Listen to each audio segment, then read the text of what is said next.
Hey guys, guy in a wheelchair here. Sorry I didn't do a video yesterday. I was feeling a little bit under the weather, but I'm back, I'm feeling better, and it is time for Deception of Religion number 7.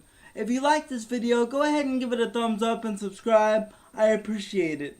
Today we're responding to a video posted by YouTube user Inspiring Philosophy entitled Why There Is No Proof of God.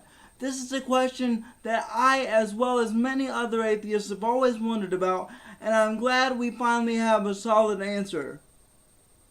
Or do we? Why is there no visible proof of God? I believe this is a valid question that atheists bring up. If God was real and if he loved us, why wouldn't he make his presence known? The fact that he hides shows either God doesn't exist, or he doesn't love us enough to make himself known to prevent us from going to hell. However, the more I studied this question from a biblical perspective, the more I realize that there is no visible proof of God because he loves us. There's no visible proof of God because he loves us. Because he loves us. That's like if my mom hid in a bush from the day of my birth, and I asked her, "Mom, why don't you come out of the bush?" And her answer was, "Because I love you too much." The fact that God doesn't make himself known empirically shows how much he truly loves us. You should know Jesus already answered this question in the Bible, when he gave the parable of the rich man in hell. The rich man asked Abraham to send Lazarus back to warn his brothers of the terrible place he was in. Yet Abraham denied the rich man's request and told him, "They have Moses and the prophets. Let them listen to them." Now at first glance, this doesn't make sense. Why would Abraham deny the rich man's request? Surely if any of us saw a ghost from beyond the grave, who had come back to warn us of the dangers of hell, we would certainly be convinced that God exists and we should submit to him. But what Jesus is saying in this parable is it's not a matter of knowing that God and hell exist. It's a matter of how you feel about God. He just said, it's not about knowing whether or not God exists, it's about how you feel about God. Now, I don't know if you noticed this or not, but this is just another example of the Bible saying, knowledge is not important. You don't need to know. You shouldn't require proof. The fact that it's written down here should be enough for you to believe it. Let's just say there was visible proof of God.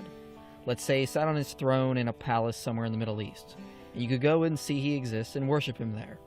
Every human would believe in him and accept that he was God, and no one would go to hell, right? Actually, I think the opposite would happen. Everybody would go to hell. Okay, wait a minute. Just based on the Christian worldview, going to hell is the result of not accepting Jesus Christ as your Lord and Savior. If you could see him and acknowledge his presence with no doubts whatsoever, how would that cause more people to go to hell? Do you realize how stupid you sound? Here's the point. If God was a tangible being on the planet, with all his power and glory, you would worship him and be obedient to his laws because you'd be afraid of him and be afraid of being sent to hell for being disobedient. You would only be good because you'd be afraid that God might punish you. Your entire motivation for being good would not be because you love God or were thankful for what he did for you on the cross. You would be good because you would be worried about yourself. Okay, I live in the United States, so this statement only applies to what I know. But at least here in the United States, the majority of Christians, if not all of them, are only good and only follow God's word because they're scared of hell and they want to be rewarded in the first place. Not because they love God, not because they acknowledge that Jesus died on the cross, because they don't want to be punished. In other words, you wouldn't be good for goodness sake, or for God's sake. You would be good for your own sake. And that's the problem, because that's the mindset that sends people to hell. Okay, first of all, to anybody who truly believes in God, whether he's tangible or not should not make a difference. God is real, therefore his wrath is real. Furthermore, there are many instances I could point to where it says that simply because of God's glory, if we were in his presence, we wouldn't be able to stand and we would all drop to our knees and worship. So where you get this idea that we would worship him exclusively out of fear is beyond me. See, in the parable of the rich man in hell, what Abraham is saying back to the rich man is, fear will never work. Sending Lazarus back to warn his brothers of the dangers of hell will only create fear. And fear doesn't get you to stop focusing on yourself. It only makes you think of yourself even more. And if God was a visible being on the planet, you would be utterly filled with fear. Fear will never work, huh? That's why there's churches all over the United States that teach little 2 and 3-year-old children that if you don't listen to God, if you don't believe in God, you will go to hell and burn forever with Satan and demons will eat your face. They tell them that because fear doesn't work, right? You wouldn't change from thinking of yourself to thinking of a relationship with God, or start loving God and loving your fellow man. You would only be thinking of yourself and how to avoid hell. Because your line of thinking is, even though people love God now when He's not tangible, if He was tangible, we would all just fear Him for some reason, right? The people that love Him right now when He's not tangible would just fear Him for some reason, which you're not explaining, by the way. So your actions would change, but your heart wouldn't. It would still be self-absorbed, just in a different way, but still self-absorbed. But by your own Christian logic, God made us, and God has a plan for all of us. So if we're self-absorbed, God must have wanted it that way. What changes your heart is learning what God did for you on the cross, knowing the most radical act of love that ever happened, which is when God went willingly to the cross to take our place, even though we didn't deserve it. This is something I never understood. God created the universe, all the stars and the planets, and everything that we know. God is love. God is omnipotent, omnipresent, and yet the only way He could think to forgive us is to have His Son, which is also Himself, brutally tortured and murdered, even though He is the one doing the forgiving. That's like if I did something wrong to my neighbor and went to him and said, "Can you forgive me?" And he says, "Not until you kill your girlfriend." And where you find that is in reading about Moses and the prophets. When you learn about that and accept it as truth, then your heart begins to change. Using that line of reasoning, I don't think it's crazy to suggest that we should all acknowledge the sacrifice that Old Yeller made. Old Yeller was written down, and because it's written down, it should be acknowledged as truth, right? So, Old Yeller should be acknowledged for the sacrifice that he made. And you see that even though you deserve hell, God took it upon Himself. Even though you deserve hell. Because Christianity, a religion and a worldview that claims to be nothing but peaceful, teaches that from the moment you're born, there's something wrong with you. You're not good enough. You're still self-absorbed, because your attitude becomes, I'm doing good, I'm working hard, so God has to bless me. And you're only thinking of yourself.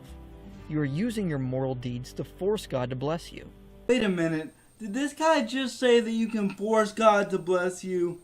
If a human can force God to do something, doesn't that kind of strip away His godliness? The only way to change the heart is through a radical transformation of love. And we see that love when we read about Jesus and what He did on the cross.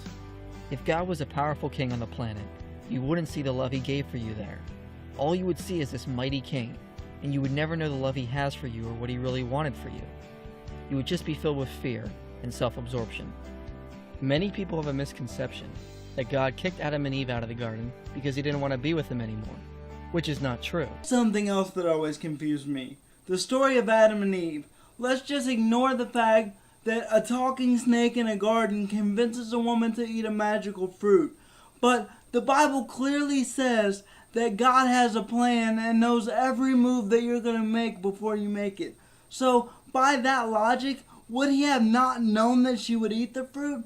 Why did He put the tree there in the first place? He knew what was going to happen. Not because He didn't want to be with them, but because He knew what the relationship would be with them. And He could not look upon such a relationship. Instead, we needed to see the action of how much He truly loved us before we could begin to escape our self-absorption. And again, the best way to show love is to teach people that they're not good enough and that there's something wrong with them, and for somebody to be brutally tortured and murdered.